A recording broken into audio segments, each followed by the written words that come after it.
Hello everybody, my name is CulBlu and I'm bringing out this video of me reviewing a board game, and today I'm going to be doing another review on Imperium the Contention. This is video 101 at this point. And I'm actually joined here by a friend, Mr. Friendly Neighborhood Gamer himself, Hey Mr. guys, Bear. what's going on? Hello, hello. Alright, so let me get our background music started and zoom out, and we'll go ahead and start here. So this game is Imperium the Contention. It's a game that I've had for quite a while. It's a game that I'm a huge fan of. It's one of the games that kind of started off the CulBlu and Cardboard series. That's just the reason why we actually played it. And I actually think this is a good 1v1 game personally. I have a lot of feelings about it. Some things I love, some things I don't like. But before I do that, we have an esteemed guest who this is his first time ever playing. Bear, what are some of your thoughts? I like it. I have a question. So, in a multiplayer game, how would the map change? So in a, here's some map layouts, and I'll zoom in on this. Here with the camera, but in a multiplayer layout, the map layout changes. So in a 4-player game, you kind of get the 4 sides situation. In a 3-player setup, you get this is actually a little bit more balanced than it looks, but you get like basically Mechatol Rex in the middle or Imperial Capital in the middle, and the Imperial Capital can give you like it gives you victory points I think per round. So that's where the fame goes up, and you can just controlling it, you can just get a lot of points, but people are fighting over it. And then over here for a 5-player game, it's big player in the middle, people on the outside, and then finally a 6-player game is on the outside. The game also changes with more than 2 players, because with 2 players, if I kill your location, the game is over. That's one way to win. In a 3-player game or higher, if somebody kills your homeworld, then you get to essentially spawn in a different spot next turn, but you have no location markers essentially because you got wrecked. So there's no true player elimination in this game. Above 2 players, but honestly, if you lose your home world, you're probably not doing too well already. You're then playing Kingmaker. Right. So that's how the map killed layouts me, so I'm gonna help them. Right, you stabbed me, so I'm gonna stab them, and that's how that works. As far as this goes, I enjoyed it. It was a solid game. Again, I have a background playing Magic, playing a lot of trading card games. I immediately drew a blank. Playing card games in general. I've got a history of playing card games in general. Whether that be, what was the Marvel DC card game back in the day? Not DC Deck Builder. Is it Marvel DC? Yeah, it was a Marvel DC. I didn't know they had one together. Yeah, they had one together. Here's the Protoss. And then you keep calling these Protoss. They're not. They're Sec. And here's the Spies. They have a lot of cards that attach to you. And I played Hearthstone before it became digital, and then I played it when it was digital. Like I play a lot of card games. The iconography is pretty straightforward. I like that they tell you exactly what the thing does underneath it, so I don't need to look at the rule book every single time. The only difficulty we had was like order of operations, and it wasn't that deep, as you said. Right. Everything happens like all damage during combat happens at the same time and stuff like that. Right. So there wasn't any like order of operations issues. So it was not bad. The fact that this has 6 different factions seems pretty cool. I'm guessing each faction, plays slightly different. Yeah. So I was going to bring this up on the screen here for people to see. So the different decks, they play different, like Bear was saying. The red are the Runin. They're basically Zerg. So very cheap units that are, I don't want to say fast, but they kind of move out. Don't get sued by Blizzard. You better. I don't. Contingent Games needs to get sued so they can make more of this game.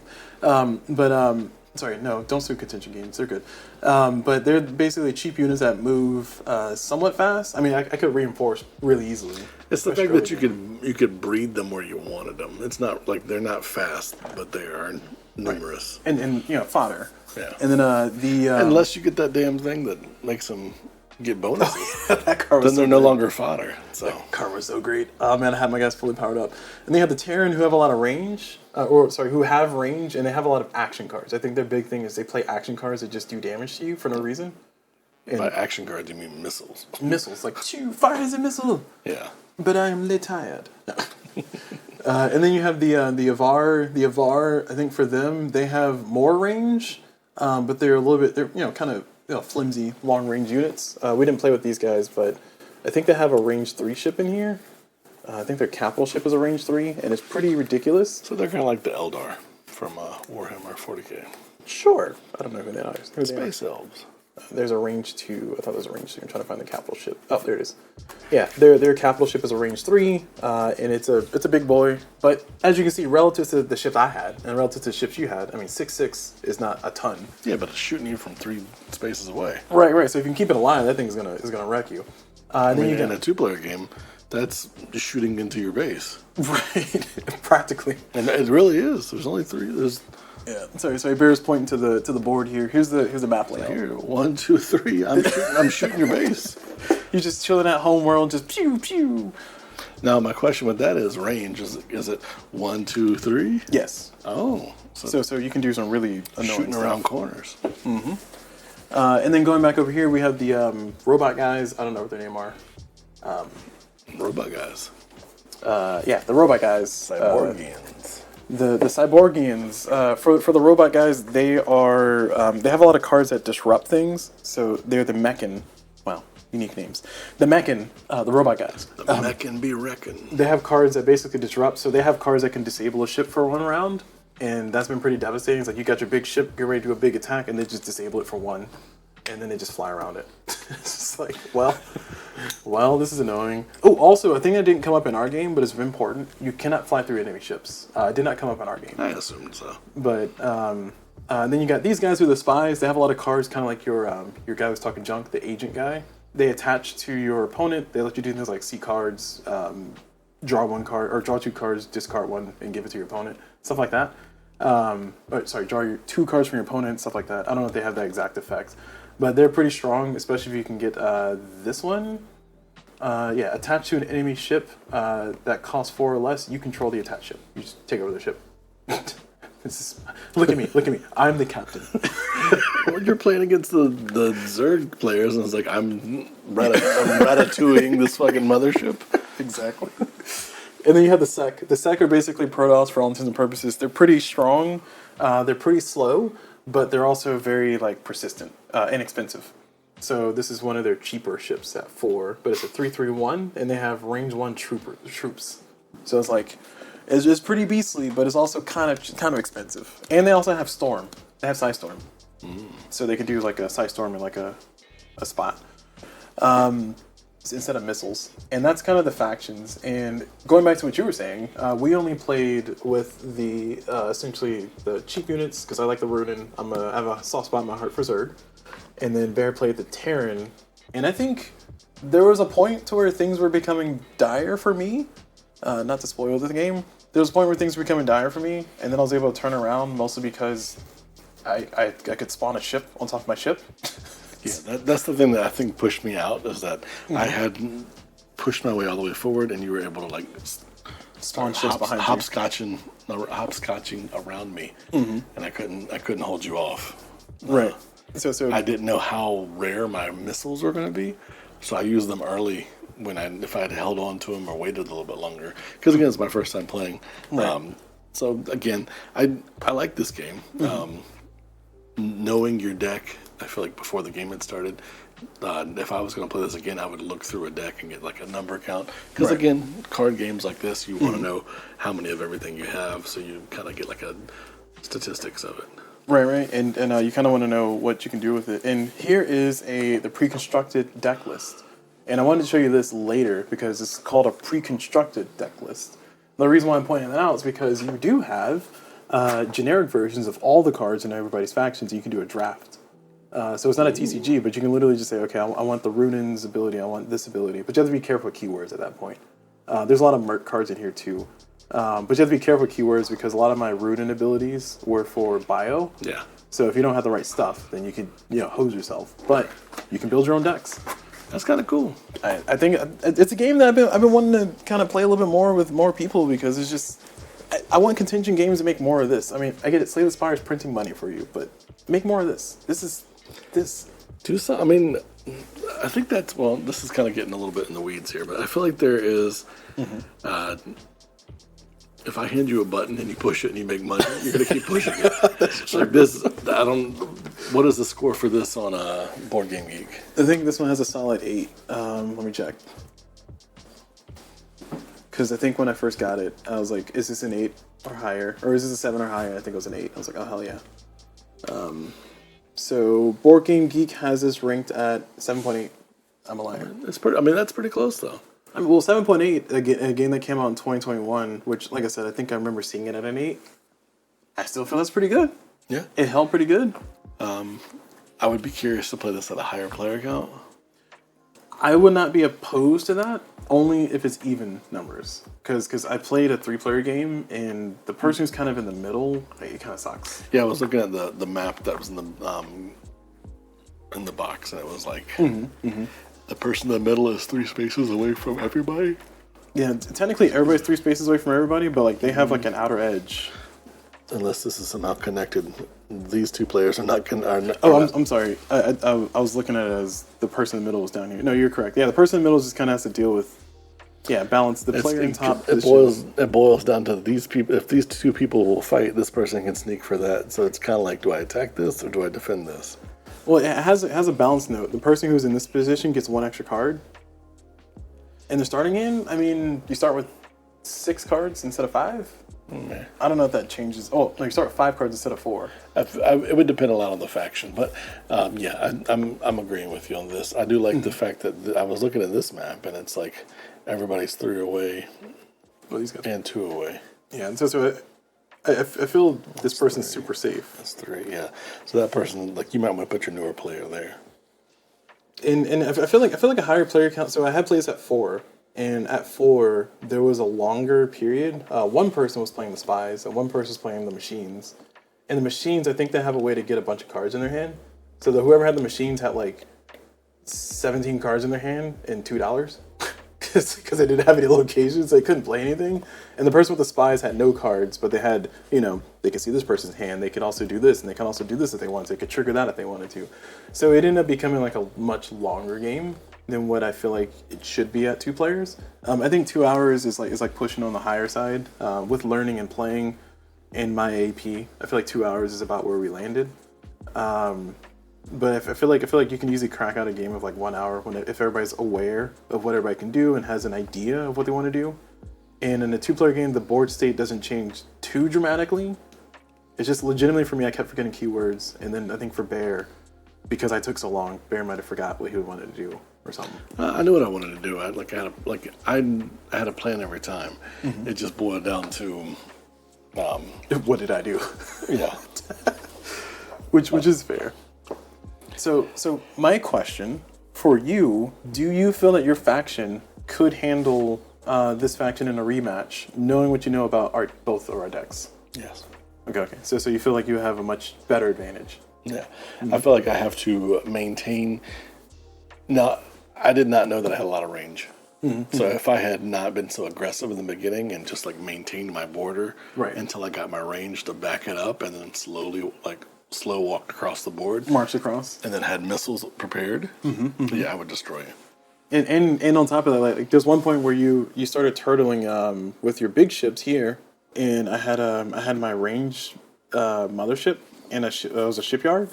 So then I spawned another one on top of it, and I could just like kind of spin around here. So you had some ships up here that ended up getting taken out. I had to kill some of my ships to kill some of your ships. So attrition happened.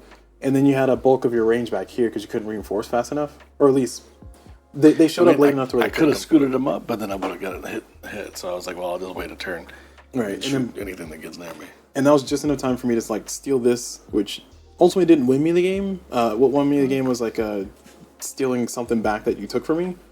But stealing this delayed enough and also hurt your economy a lot. It was the first domino, yeah. You being able to, like, once you started getting out your range stuff, or you're able to start picking off things with troop, I was like, well, that's done.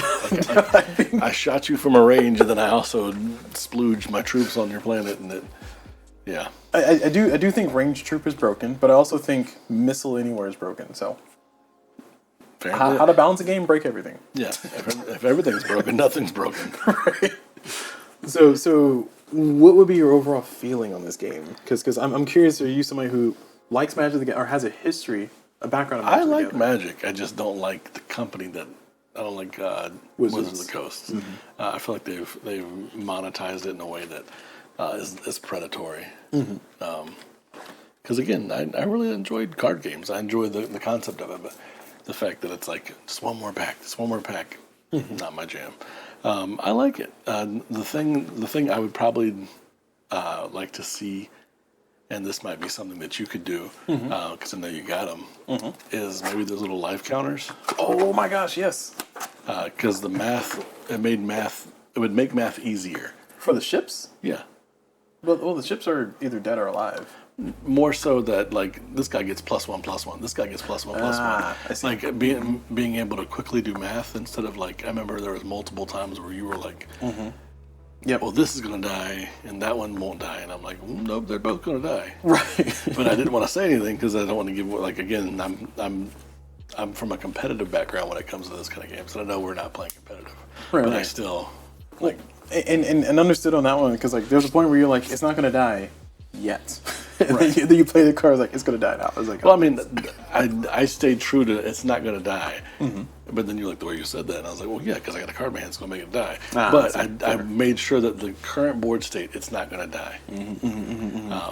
So having something that can kind of show the number a little quicker, so that analysis paralysis is not a thing. right, and yeah, I can definitely use the counters next time. And one card I want to show you. I didn't need to play it just for you specifically, given our play. So I was gonna do this on one of my ships, but I felt it was better just like summon the other ship and just fight directly. To play this ship, you must scrap a friendly bioship. Put this into play where that ship was. So essentially, it just metamorphoses into a bigger one. Yeah, and the idea is that I would have one of these guys, these 1/1/1s, but my guys were at 3/3/3, and I was like, or 3/3/1. I was like, I don't want to sack I mean, it. it's still 5/4, and then you get that back, and you can make another one. But I also very stupidly put out my Brute Mother in a silly spot. Very stupidly won the game. I mean, well, I won the game in a different manner. But all that said, sorry, without analyzing the strategy too much of what we did pregame, so Yeah, I like it. so the counters would help. The tokens, I like the way this game does ships instead of having minis. I don't like minis. Like it's all cards. See, that's another thing. I wish they had like a little. Do they have them? I wish they had like a little, like a representation of the ship. That's for the token specifically. Yeah, so like, and they have one for each different ship. And this one looks like a dog toy. That's not what I would call it. Dog toy or dildo. Yeah, so I mean, if I would prefer having the minis on the board and having the ships that I have out here, but then that would probably even confuse them more with who's getting what +1/+1 and all that again. I feel like at that point you would just have to scale up the game and make it a different game at that point. Because like if you had like the minis for the ships, I think that would be nice board presence or table presence. But I think at that point the card idea would not work too well. You need like tiles at that point, preferably. One thing I was going to also ask you is, do you think this game would be something that you and Mr. Marauder could Oh, play I'd love to together? play this game with him. Do you? I would, and I'd love to get a 4-player game with this with him. Yes. Oh, and we could bring in apples too. Yeah, I feel like or apples. goats. Or oh my! No! Goats would never. Goats would never. Yeah, goats would not be happy with this game. All right. So this has been our review on this one. Do you have any like ratings that you would give this one, or just like comparisons of favorite games that you have that you would give for this one? I would say, like, this is like a 7.5. I like it. Sorry, I'm trying to make sure this charges because I'm almost dead. Yeah, I would say 7.5. I like the iconography. I like the explanations on all the cards. It's very beginner friendly. The bluff mechanism. The bluff mechanism is also the card that tells you how things work. So it's hitting all the things there. The only thing that Sorry, Bear had to sneeze, but it went away. of course it did. The only thing that again my complaint was that Minis. I mean, I can even see I can see where the minis might muddle it up if you're trying to keep track of which ship has what and where's the extra points at, and then we have the life tokens that we could use for attack and defend. So yeah, I like it. Hey, we like it might go up more if I was to play it more. Right. But it's a game I'll definitely consider bringing in rotation. I do think this game is very specific for people, so I would make the argument. Actually, I haven't played with Dreadbear enough to know. I feel like this game can be frustrating because like sometimes the cards don't card, and I think you had the situation a few times. I had a situation one time, but the next round I played my mothership anyway, where money just wasn't moneying.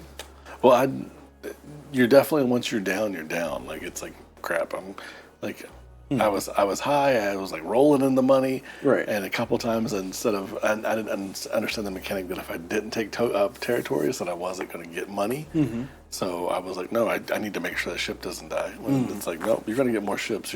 But these territories, if you don't keep a hold on them, are going to get taken away, and you're going to lose the money. Yeah, if you're. Yeah. I was rolling in money. And you were like, I don't like how much money you had, and I was just like playing 4 cards a turn and stuff, and then my money started drying up, and I was like, well, I just drew an 8-cost card, and I'm like, I don't have a way to play it. So. Well, and I think that comes from a knowledge of what's in the deck. I didn't have perfect knowledge of what's in my deck. I knew that I had cheap units, and I wanted to try to get a bunch of stuff on the board. But even at that point, to your argument, having $8 and then bluffing out until the next round is scarier than spending all $8. Because if you have like 3 cards in your hand and then you bluff early and then we happen to both bluff at the same time and then the round's over, you now have 3 cards plus 8 plus whatever money you get in this round. And it's like, well, I might die. So it gets scarier as you go.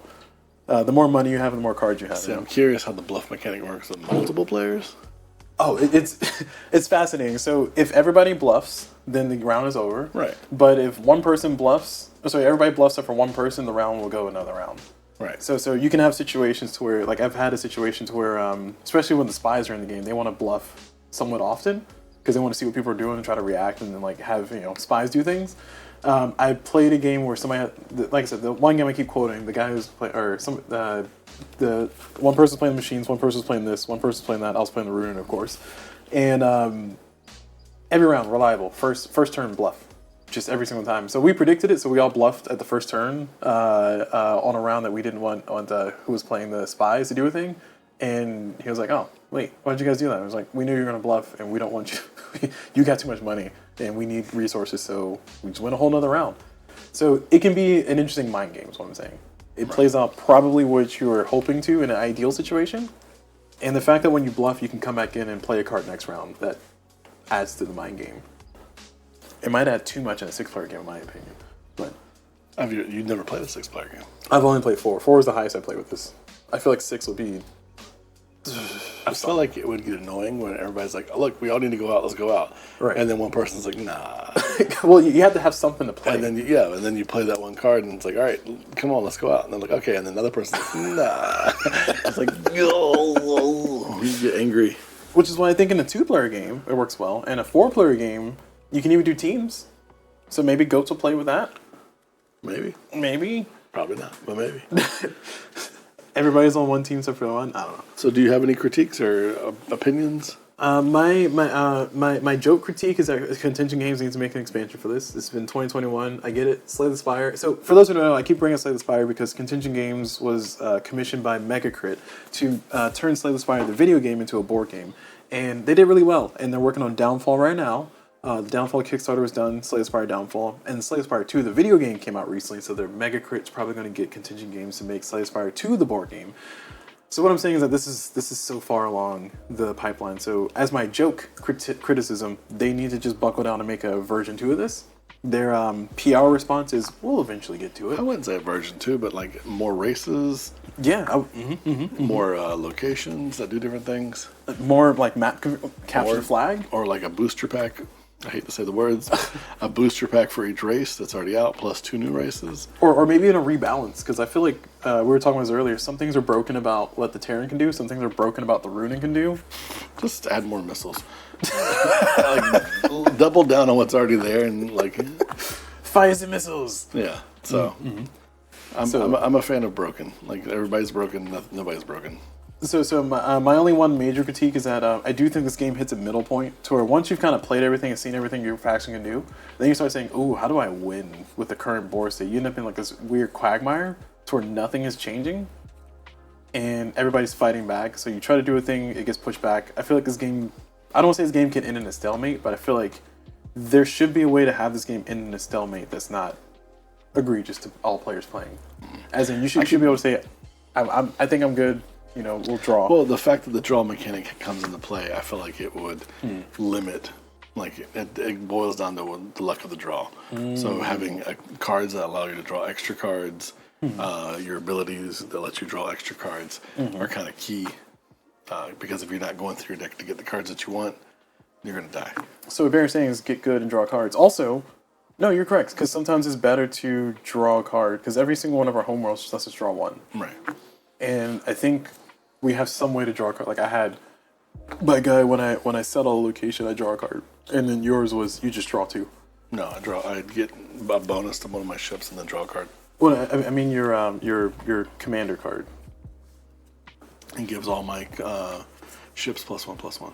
I thought you had one that lets you draw two cards at the top of the round. I had an ability that I attached something AI where they stole it from the mechs. Oh, I see. Okay. I read the flavor text. But ultimately, I feel like this game reaches a lull, and that I don't like the lull. I feel like if this game could be as action-packed in the beginning and middle as it was at beginning and end for the middle as well, I would be happy. But sometimes you hit that middle, it's like, how do I solve this problem? And then you draw that one card, it's like, oh, here's how I solve the problem. And then you look at the rest of your cards, you're like, where are the rest of these cards my entire game? Yeah. That is a feature that it's like the cards that I wanted were at the bottom.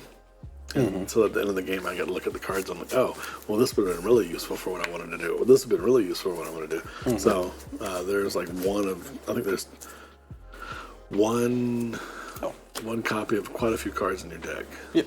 Here's the full count. Yeah, I mean, I'm not going to go into it. I just more like, I know that there's like the really cool cards, there's one copy of in your deck. Yep.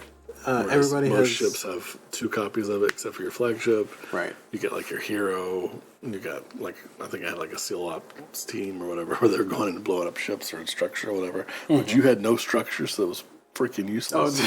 Everything, all your space bugs were agents and stuff. Well, I'm gonna say the sec hurt Runin a lot because they had the storm. They have a lot of AOE attacks. I mean, that falls right into StarCraft. It does. It's like, hey, look at all my dronelings that are flying around at 1/1/1, and then they just storm and kill everything. It's like, wow, okay, this is a fun game. Correct. So this is mechanic. All right. Oh, sorry. My rating on this game, just to give that, is I think I'll stick with Bear with 7.5. I don't think this game. I mean, this game is fun and has a lot of cool things. I want to see more stuff. I also am interested to see what the drafting will look like because I never actually got to build a deck and draft. Have you ever drafted? Have you ever played like a trading card game as a draft? No. I think all the games I play have been pre-constructed. We should go to our local game store on a Friday and do a Friday Night Magic draft. Because I have to learn Magic. Ugh, gosh. It's not that hard. I know, everybody says that. All right, Bear's trying to get me to play Magic, y'all. I think we're at that part of the night. Nope, I hate Magic. I think drafting's fun. We can play Friday Night Imperium the Contention. Yeah, I would be down with that. And imagine if who owns the one you're like Imperium. Twilight Imperium? Yeah, Twilight Imperium. Who owns that one? Put me on the spot. You have the internet right there. Damn. But I was gonna say, what if they took license for this? What if they allowed them to use their characters that have like space lions in here? The Khajiit would be great for that. I'd be curious what their powers would be. It would be interesting. It'd be interesting. All right. I'm looking at Twilight Imperium's designers before we go here. Twilight Imperium Fantasy Flight. Oh god, yeah, they would never. They would never. I mean, they are pretty well known for taking licenses from other people and doing things with it. So, all right. Yeah. Well, thank you for sharing this with me, and thank you for inviting me. Yes, not a problem. Thank you for playing. Good game. Thank you guys for watching. As you guys can see, this is Imperium the Contention. This is video 101. That's right. I know what number it is because I'm specifically putting these videos in a specific place. But this is the first video that started off the series. This is the first game that started off the series. And here I am, playing it again after 99 other videos. Woo! Alright, well, thank y'all very much for watching. Hope y'all enjoyed it. Bear, where can people find you if they want to find you? twitch.tv/FNGRaleigh. FNGRaleighNC. There you go. Yeah, you got it. Hell yeah.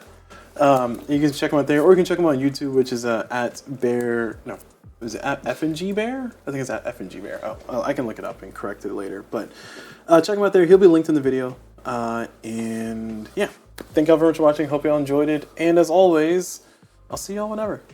Oh, look at that glare. Oh no, that's awful. Ugh.